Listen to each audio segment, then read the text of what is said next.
काय करायचं काय.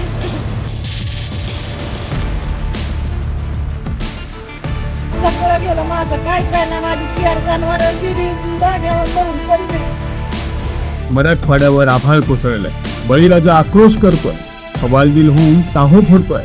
संपूर्ण आयुष्यभर घामाने भिजवलेली शेती अतिवृष्टीमुळे पाण्याखाली गेली आहे. 2000 रुपये नांगरणी, 2000 रुपये पेरणी, 2000 रुपये फवारणी आणि एकरी उत्पन्न बघायला गेलं तर आता 2 क्विंटलही निघणार नाही. तर आम्हाला शेतकऱ्याला आत्महत्या केल्याशिवाय पर्याय राहिले नाहीये.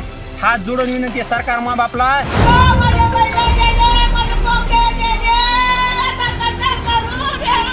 किती गेली शेती पाण्यात? सगळी भरपूर गेली, सगळी गेली. शेतकऱ्यांच्या डोळ्यातले अश्रू वाटत नाहीयेत आणि तरीही सत्ताधाऱ्यांना त्यांचे दौरेच महत्वाचे वाटतायत. शेतकऱ्यांना मदतीचा हात देण्यापेक्षा कोणा कार्यक्रमात जाऊन चमकोगिरी करणंच महत्वाची वाटते. मग बळीराजाला आधार कोण? का जाहीर केली जात नाही तातडीने मदत?